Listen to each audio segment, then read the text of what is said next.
Now you have some funds on chain. As explained in my last video, we can go through the basics of putting them to work. I previously took you through sending ETH from a centralized exchange to a new Ravi wallet on the Base L2 network. I mentioned Aerodrome is the biggest protocol on Base. It's really been taking off lately. Its reward and governance token Aero is up nearly 20 times from under 10 cents to nearly $2 in the last 7 weeks, putting it just outside the top 100 crypto tokens by market cap. And protocol TVL, or total value locked and able to be traded between by users, is around $700 million.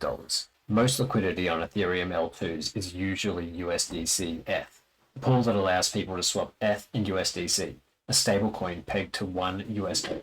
We can see here there's more than $125 million of liquidity, which is enough for some pretty massive swaps with minimal price impact that's paying 69.75% APR or 5.8% a month. This USDC-ETH is known as a liquidity pool, where liquidity providers can combine tokens and collect fees and rewards for doing so. We'll go into this in more depth in a future video, but when providing LP, you should be aware of impermanent loss. The basics are that when the price of tokens in your LP and therefore the ratio change, your LP will be slightly less valuable than if you had been holding the tokens separately. So you just need to be aware that this IL or impermanent loss could be eating into your rewards a bit. That aside, to get involved in these traditional liquidity pools, you need to have approximately equal balances of the underlying tokens to pair them. This may not be the case in a different type of pool, concentrated liquidity, but I'll address that at some other time. For now, we'll stick with the standard 50-50. I've loaded up a wallet with 0.05 ETH on Base worth about $163 at the moment to take you through the process. So in Aerodrome, we can see that the USDC-ETH pool is actually WETH. WETH is wrapped ETH, the tokenized version of Ether pegged to its value.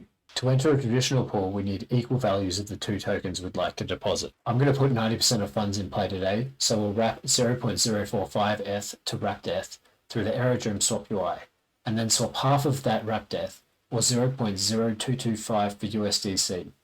All up took just a few seconds and cost only a few cents as well.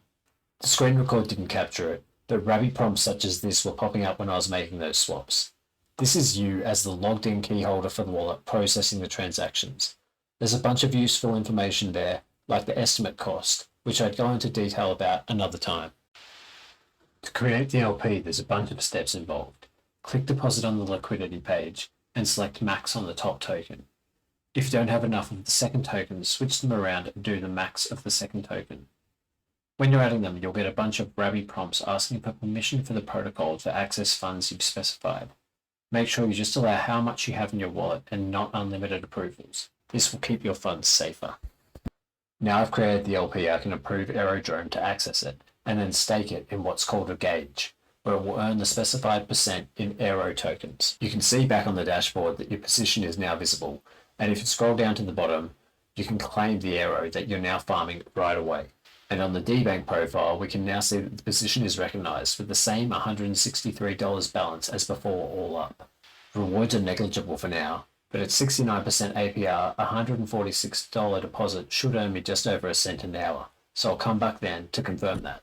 1 hour later. Alright, a bit more than an hour has passed, and as you can see, I can now claim 2 cents of Aero as more or less predicted. This is your token to do with as you wish, swap, hold, lock, or LP. And if at any point you want out of this position, all the steps are reversible just as easily. Give necessary approvals and unstake the LP, withdraw it back to its underlying tokens, and swap back to ETH. Here's the same wallet as before after I've exited the position.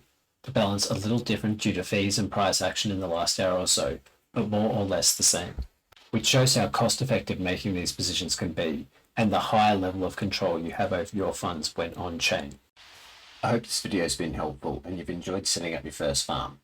In upcoming videos we'll get a lot deeper and across a lot of chains, so please subscribe to keep up to date. Thanks for watching.